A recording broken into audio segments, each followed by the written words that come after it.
I reckon I should name this video, Where Are All My Tools? I have done a complete reassignment and reorganization of my father's garage.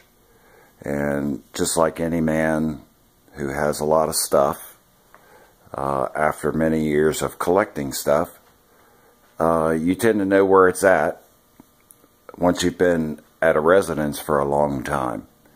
So I, his son, have rearranged things on his behalf and with his permission to make a new workshop and to totally redesign this garage. So I'm going to walk through here real quick and try to show some things of what I've done here. So in this section of the garage, this will be automotive and gardening. And back here, I've put the shelf back here. Some automotive and gardening things can go on that. I have a lot of items over in the other barn that I have to bring over here. I needed to consolidate things and get them out of here while I was doing the reorganization. You have gasoline tanks and car ramps, and I also put them on metal shelves with little handles. So all you have to do is just grab the handles and pull them out, just drag them out.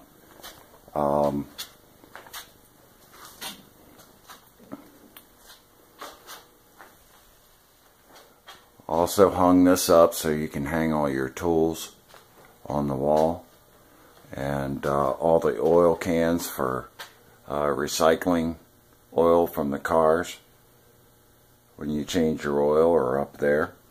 Now you'd have a vacuum cleaner and the battery charger, and all the automotive stuff will be there. This could be used, space could be used for other automotive things.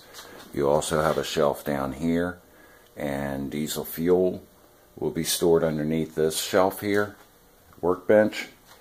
Gasoline will be back there under the steps, and I'll walk over here to the workshop.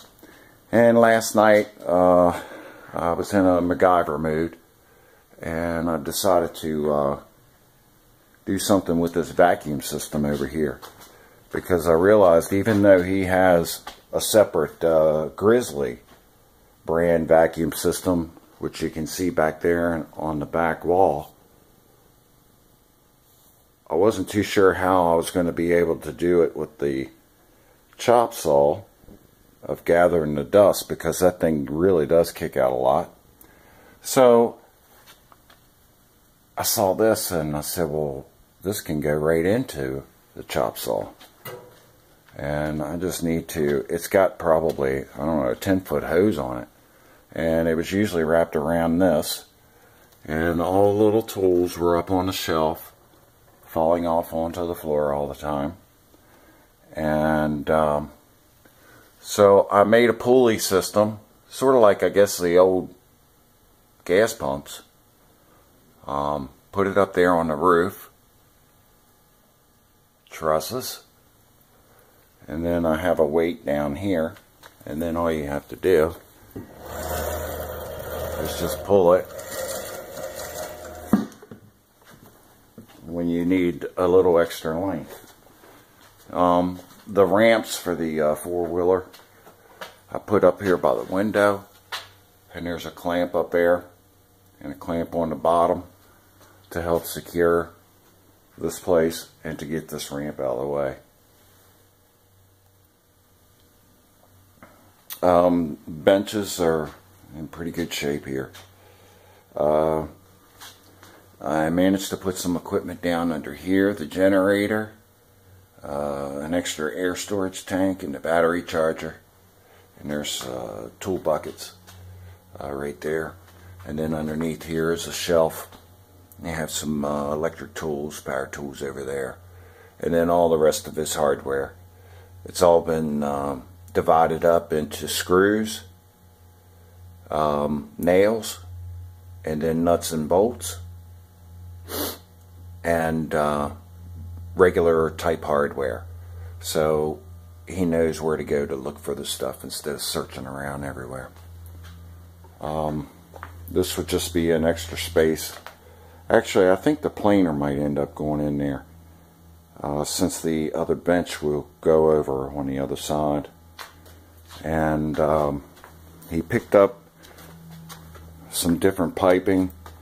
This is 3-inch plastic. It travels a little bit better. It's more airtight when it comes to the recovery, the dust recovery system.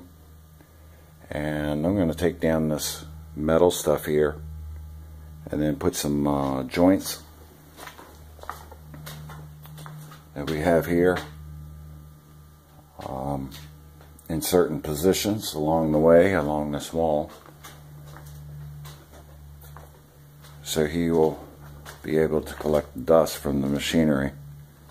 The rack's good, just got a couple of pieces of material up there right now, and I believe that's pretty much it. You know, everything's kind of worked out without me really knowing how it would work out. But you know, I tried to plan as much as I could, but I kind of just designed this on the wing, and sort of just kind of did it as I went along and made up things. And also tried to recycle or reclaim, use material that he had here that was hanging around instead of him going out to the store to buy a lot of material. On this wall here, you can see that these are shelf pieces of metal from the sides of a shelving unit, and I just used them for studs basically, and to make this wall, and it worked out pretty good. And then in my other video, you'll notice that I made these rack systems up here, and they're out of shelves, made out of shelves. The benches were made out of the shelves, just stood up. I stood them up, bolted them together, and use a Tapcon screws to go into the cinder block, and then Tapcon's going into the concrete floor to secure them. Now, because the concrete floor is sloped to go to the drain, I cut some copper piping, which is hard to see, to use as a little platform underneath of the shelves to keep them, you know, to keep them level. And that's worked out pretty good. So, real happy with the results of the new workshop from my pops, and I really hope he enjoys it very much. I had a lot of fun doing it, and I'm blessed to be able to do it. And I do thank the Lord for that. That's about it, and I shall talk to you all soon. Good day to you.